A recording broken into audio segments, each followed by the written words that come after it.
Bonjour, on arrive au centre orthopédique de Provence. Nous pratiquons toutes les interventions chirurgicales orthopédiques, mais essentiellement, pour ma part, la chirurgie prothétique en genou et la chirurgie ligamentaire du genou, comme mes deux associés que je vais vous présenter. Venez.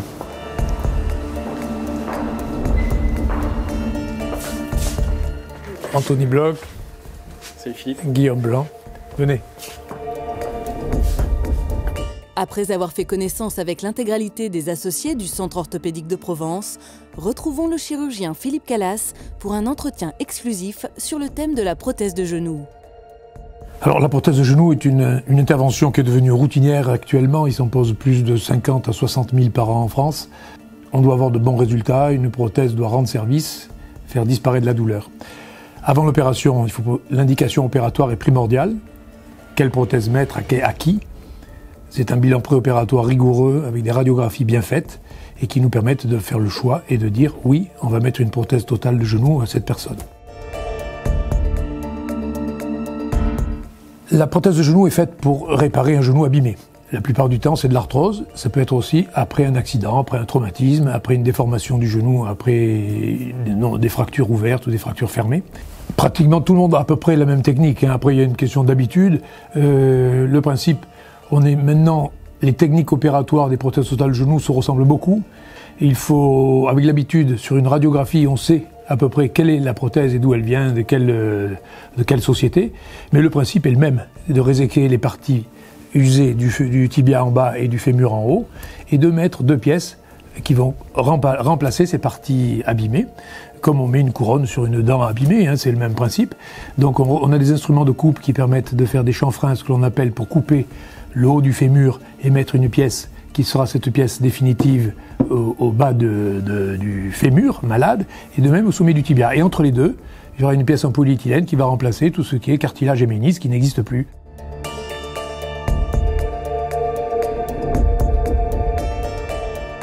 Alors, on est repassé un petit peu aux anesthésies générales, on revient aux anesthésies loco-régionales parce que elles sont améliorées.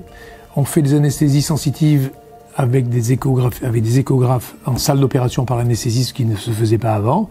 Ça évite d'avoir des blocs moteurs, ça c'est un peu technique, et on adjoint différents procédés d'anesthésie pour éviter de souffrir, pour éviter de saigner, parce que l'hématome fait mal aussi, et on met très vite des anticoagulants, mais on a des moyens maintenant de moins saigner, d'avoir moins mal, et de pouvoir rééduquer très vite.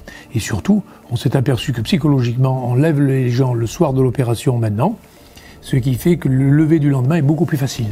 Psychologiquement, les gens étant levés le soir de l'intervention, on ne sait pas pourquoi, mais ça facilite le départ de la rééducation. La durée est variable.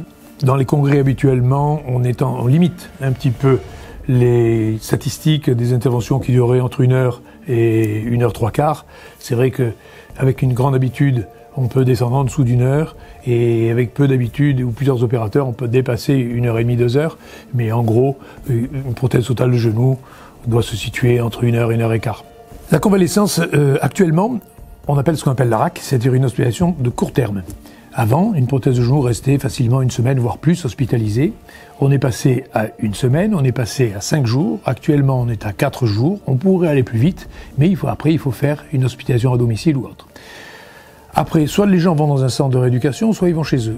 Tout le monde insiste pour aller le plus possible à domicile. Pourquoi? Parce que les gens vont plus vite, en fait, mais ça demande une certaine organisation. Actuellement, beaucoup d'organismes sont là pour aider le patient et aider le chirurgien pour que le malade soit suivi chez lui et bien équipé. Et ça, je crois que c'est primordial. Ça évite aux gens de rester longtemps dans un centre, ça coûte moins cher à la sécurité sociale, et je crois que c'est un plus. Mais il faut le temps qu'il faut. Les points sont enlevés au 15e jour, et puis après, les anticoagulants, c'est 1 mois, d'accord? Et la cicatrisation interne autour de la prothèse, c'est 2 mois, d'accord? Donc à partir de 2 mois, on peut dire qu'on est tranquille. Contrainte de vie, non, on a tendance à dire qu'on peut faire pratiquement tout. Évidemment, ça dépend de l'âge et du poids de la personne, de ce qu'elle faisait avant ou pas. Une prothèse de genou, une prothèse en elle-même, hanche ou genou, ne doit pas faire mal.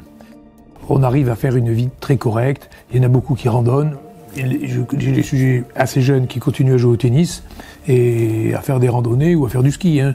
Il n'y a pas de limite particulière. C'est la douleur qui freine la personne en fonction de ce qu'elle fait. Reprise d'activité professionnelle, bureaucrate, je dirais, pourquoi pas 1 mois ou 1 mois et demi, parce qu'on peut le faire. On conseille à ce moment-là de faire une pause l'après-midi avec une jambe surélevée pendant 1 heure, 1 heure et demie. Beaucoup de gens sont à la retraite, donc la vie professionnelle est souvent pas utile en post-opératoire. La vie sportive, il faut opérer des gens. Les prothèses genoux aux alentours de 50 ans sont quand même assez rares, hein, ça va faire du 1 ou 2 sur 10, hein, donc les autres sont souvent des retraités un peu forts. Donc l'activité sportive se résume souvent à des randonnées, mais ça dès qu'ils se sentent et qu'ils peuvent le faire. Je ne donne aucune limite particulière. Et bien voilà, la fin de mon activité professionnelle est arrivée. Je vais arrêter de mettre des prothèses de hanches et de genoux. Mon associé Anthony Bloch en met déjà depuis quelques années. Mon successeur Guillaume Blanc en met déjà de nombreuses à Marseille et vient prendre mon relais sur Aix. Et je suis très content de laisser cette spécialité à ces 2 confrères. Et je me permets donc de leur dire au revoir dès aujourd'hui. Je n'opérerai plus, mais par contre je serai toujours là pour essayer de développer l'orthopédie au sein de la clinique.